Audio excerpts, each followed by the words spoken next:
Hey everybody, I've got a 1964 Buick Riviera that has the optional electric vent windows in it, and like a number of them, they have failed over the years where the motor will run but the window won't move. You can press on the window and then it will catch and move for you.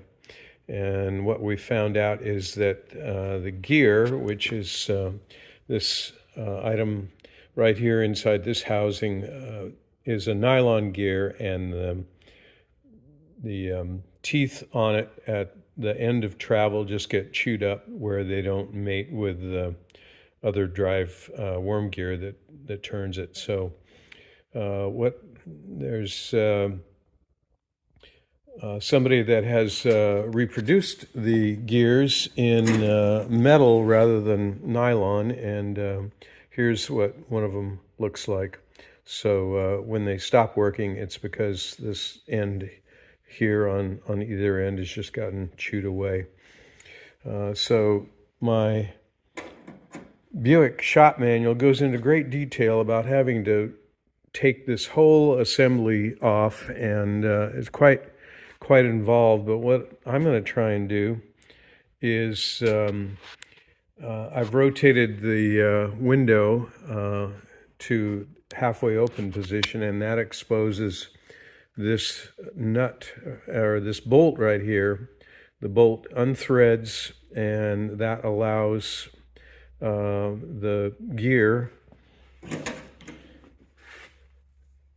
You can see where the shaft from the window itself fits in there. So that'll allow me to remove this bolt. And then what I'm hoping to do is remove these 4 bolts here and just drop the motor down out of the way and work at the transmission from underneath without having to undo anything else. So we'll see how that works out, and we'll keep you posted. Well, I've undone the bolt right here that holds the shaft to the gear, and I've also undone the 4 bolts that hold the transmission onto the motor housing. But unfortunately, there is this portion here, which is part of the motor housing, and it is attached to this big bracket from behind. Gee, Buick, thanks very much for thinking about this back in 19 whatever. But anyway, it looks like this whole business is going to have to come out, and I see 2 screws right up here that look like it might allow me to remove this portion of it from here, and then, but this is riveted over here, so it looks like I'm going to have to remove this entire channel in order to get this unit out, and then it should be easy to work on. But I'd seen some people that had taken the inner door panel off and drilled holes through the metal behind here because there's no access holes to remove these 3 or maybe even more mounting bolts from behind. But I'm going to try and avoid drilling holes and taking the inner trim door panel off, which is a pain in the butt in its own right. So some more news on the next footage here. Okay, success and progress here. What I managed to do is come over here and remove these 2 Phillips head screws. That allowed me to pull out this panel, which allowed me to get a wrench, a 7/16 inch wrench in behind here, which allowed me to remove this bolt, which was holding the entire motor from dropping down. So now I've got the motor out without having to do any of this rest of this stuff. And now it'll be just a matter of cleaning up these gears, putting some white lithium grease on there, and removing this old gear, which will just drop out, and putting the new one in. So I'm pretty excited about this development, and we'll talk some more about it in the next little segment. Well, I got the old drive gear out, and I was in error earlier because it's not made out of nylon. It's made out of some sort of cheap metal that got completely done away with at the end of its travel. You can see here how chewed up the gears are, and they get okay during the middle of the travel, and then they get pretty bad towards the end. Anyway, that's what the cause was for this whole mess. Now here's the new one, which is, I believe, made out of bronze. Kind of looks like it to me anyway.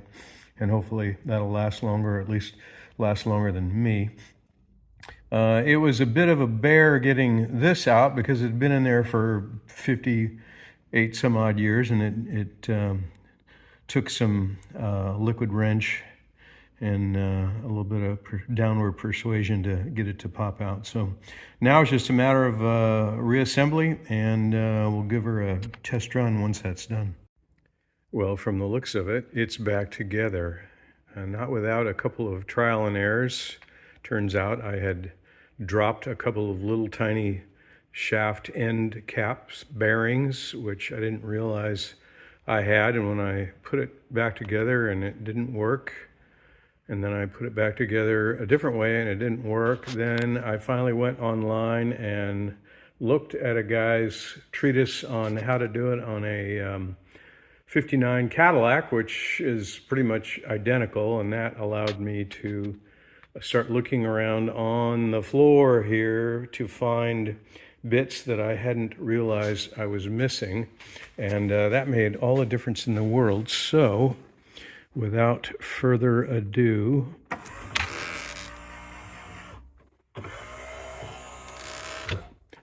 I'm happy. So the bottom line is you do not have to take the door completely apart. You have to take the door skin off, which is not as bad as you would think, and it's the only car I know of where you can actually pull the skin of the door off, which makes access so much easier. Thank you, Buick, for that. That almost makes up for the backward mounting for the wing window bracket. The only thing I wasn't able to do is get the third bolt in from the back side, and it's got two holding it quite nicely, so I think that's going to be just fine. And if I've got absolutely nothing to do with any of my other cars, I might come back and try more seriously to install that one remaining bolt. But I checked it, and there's no flex in the mounting plate. It's not going anywhere. Those two bolts have been there for 58 years, so they're not going anywhere either. So that's it. Now I gotta do the same thing on the other side, and I don't know if I'll make a video on that, sounding more intelligent than I did on this one or not. But thanks for joining in, and we'll see you next time.